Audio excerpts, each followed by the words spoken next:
What's up, y'all? It's your girl, Caitlin Hype, Christian FGY, and Jay Luna, and you're tuning in to Ill Vibe Theory, your number one source for hip-hop and R&B in the Las Vegas Valley. Of course, we're broadcasting straight from Greenspan Hall on the campus of UNLV. Listener-supported 91.5 The Source, and I'm so excited. We have a very, very special guest. This episode is for Vegas, Vegas's very own Dizzy Wright's in the building. What's up? What's happening? How you been? Blessed. That's crazy. The last time we talked to you, we talked about a little bit ago, was in 2013. So, since then, you've had another... phone? On the phone. Yeah, absolutely. You had another child, you're engaged, music, tours, you've been everywhere. How's everything?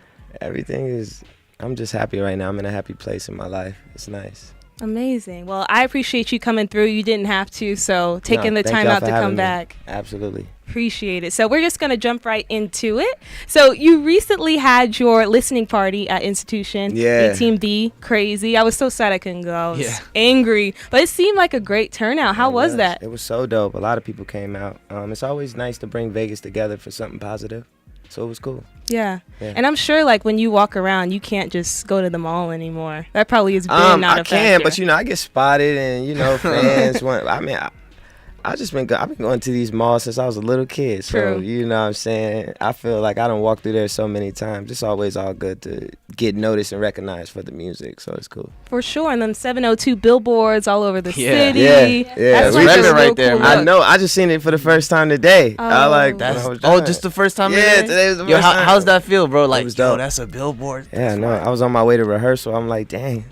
Freeze was like, hey, look. I was like, hey. Yeah, it's a nice little... building off small wins, man. Just trying to make something out of nothing, I guess. For sure. That's a boss move.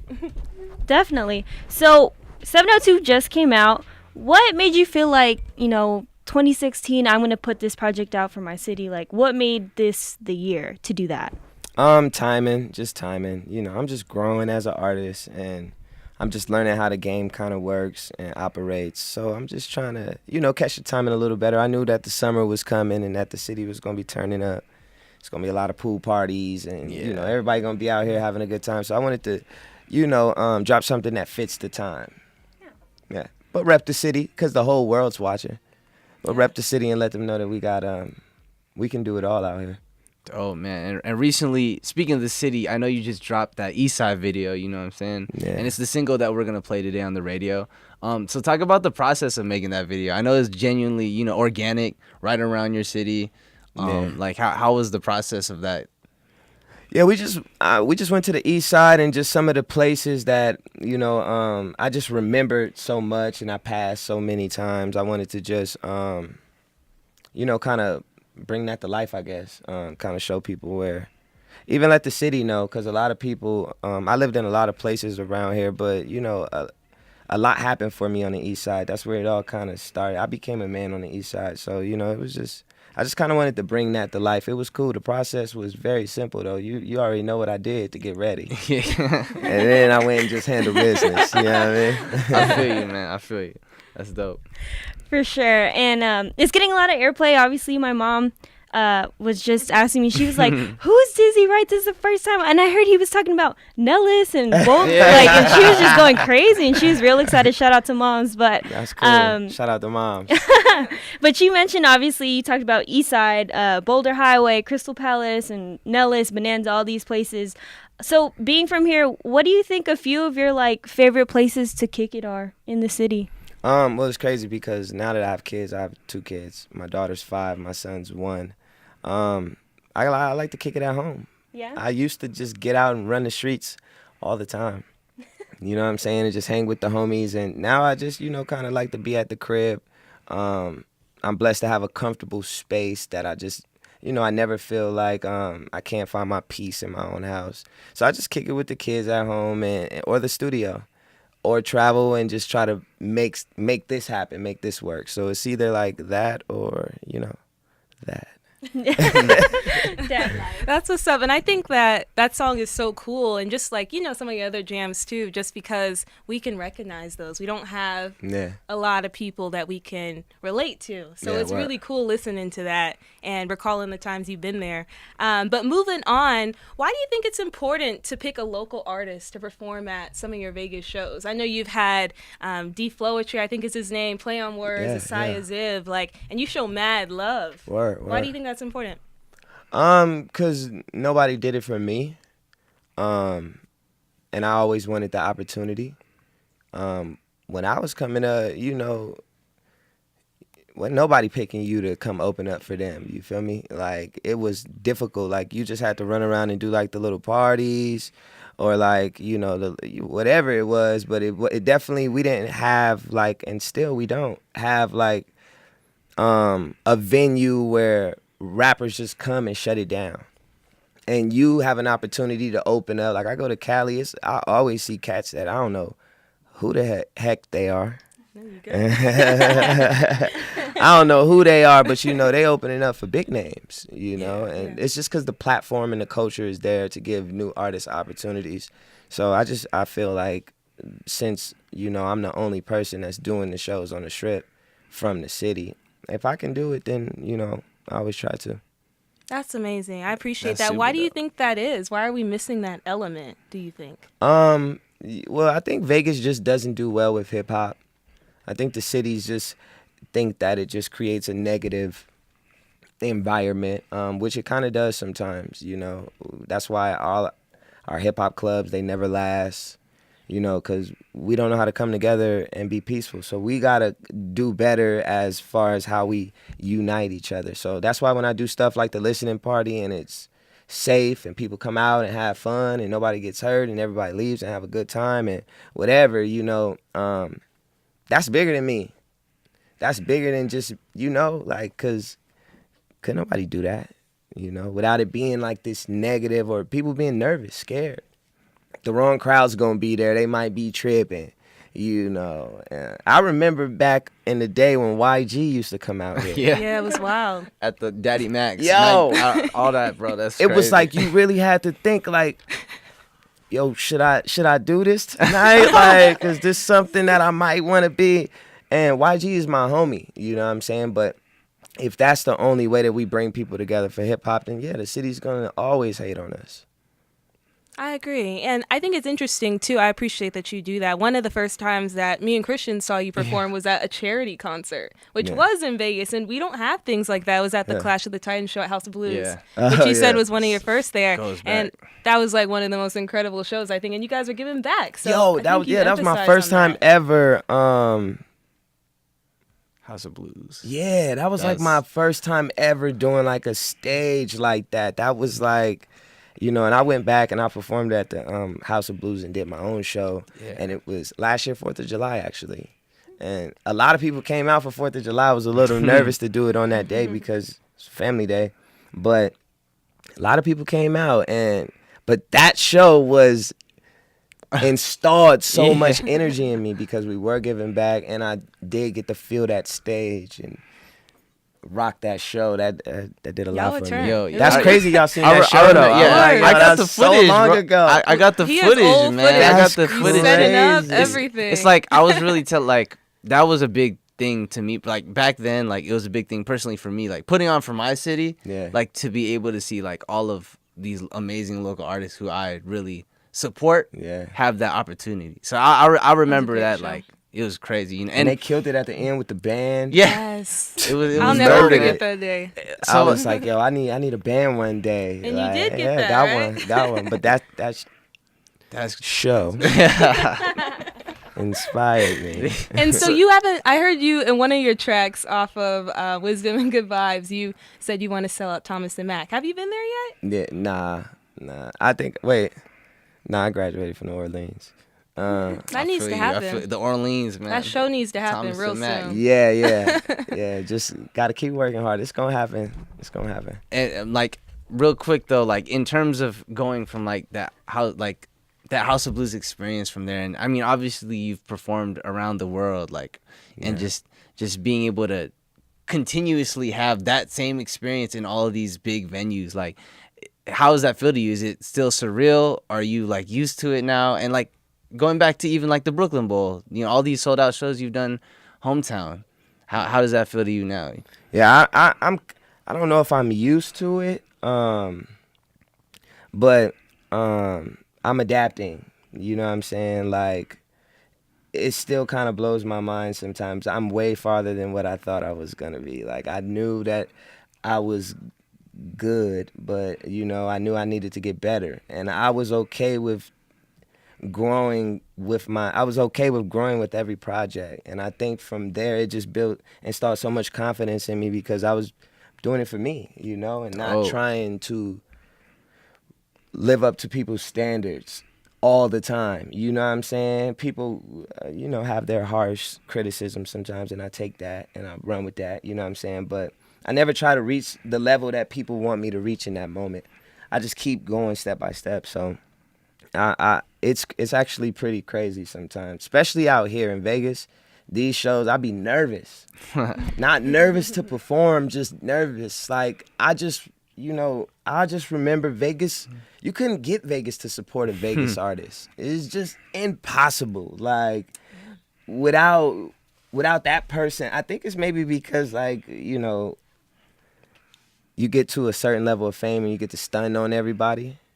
And I never stunned on everybody. I just kept on working and kept people's eyes on the catalog instead of, like, trying to be the man everywhere around the city. And I think that helped out a lot too. Yeah, I think in one of our past interviews, well, in 2013, we talked about how we were frustrated that you weren't getting the credit. And it's crazy to see that just come full circle, you know, so it's cool that you talked about that. Has it been difficult for you? I know you're always repping Las Vegas. I guess, like, what's some advice for Vegas artists that you have? Consistency. You know, everybody wants to go from level 2 to level 8 and skip all those levels because the money looks good, whatever. You know what I'm saying? Take the slow grind. Take time with yourself. Learn yourself. Learn the game.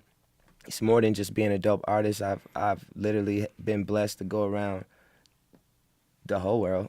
You know what I'm saying? And I can tell every Vegas artist out here, there's a rapper in every city that got it. It's a rapper in every city that got it.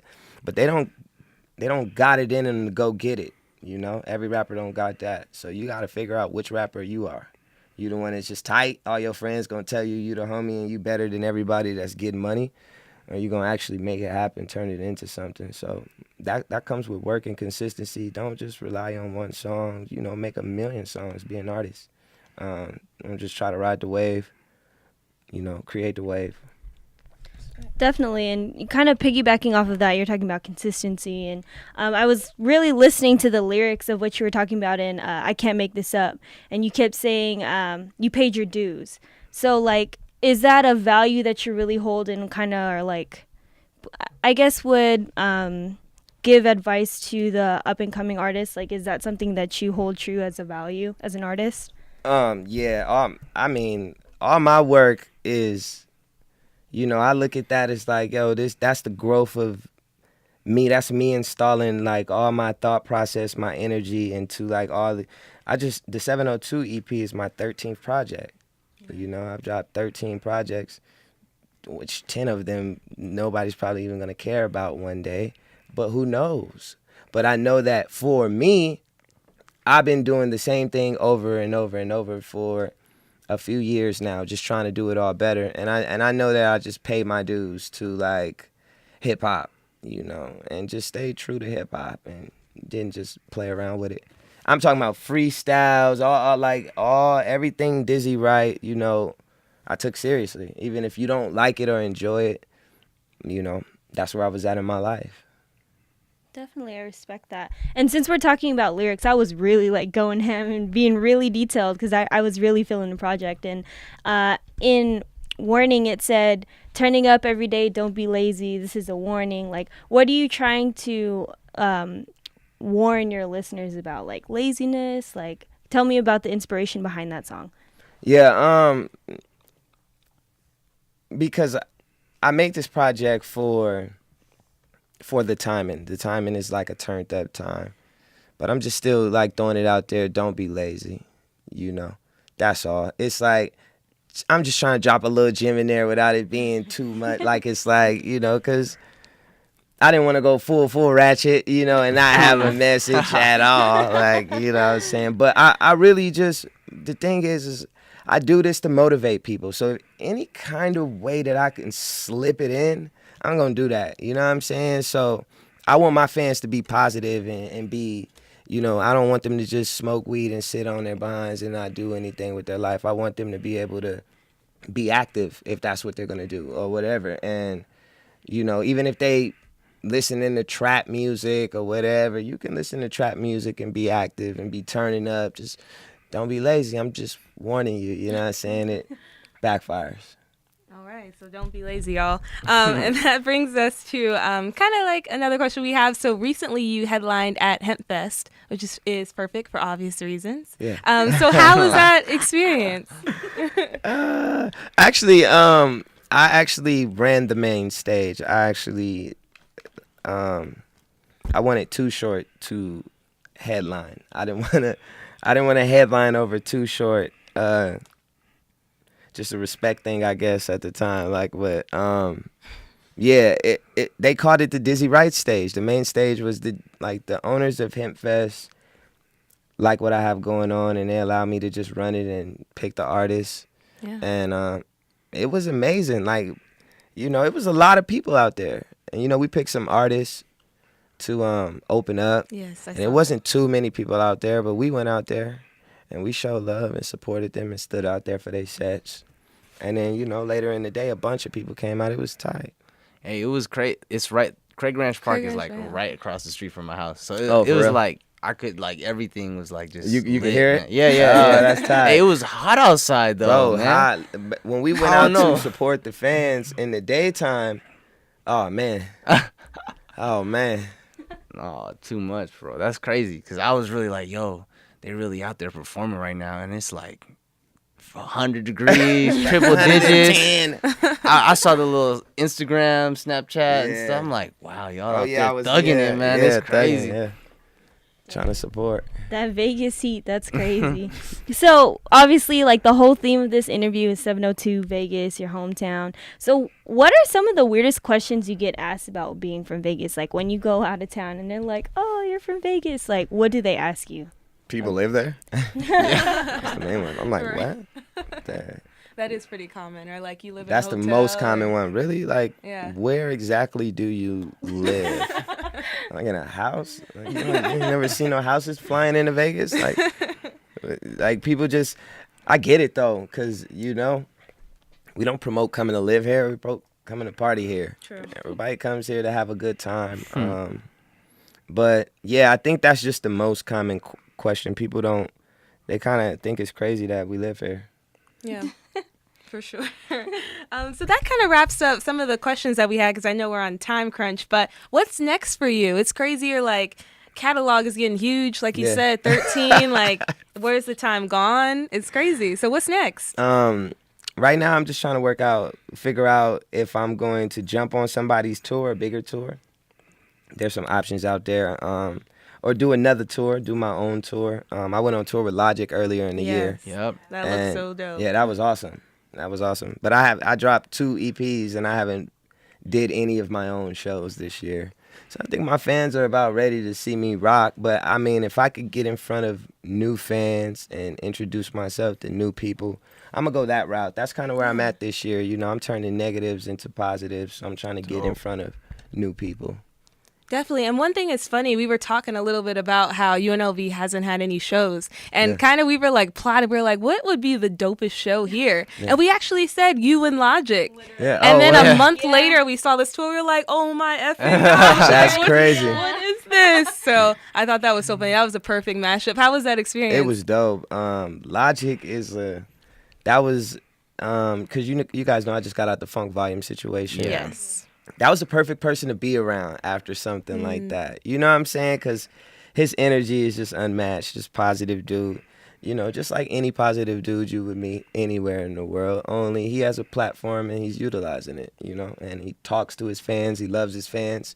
and he loves what he do, and I do the same thing. So it was just nice to be reminded that it's okay to love what you do and have fun. And he recorded 2 albums on the road.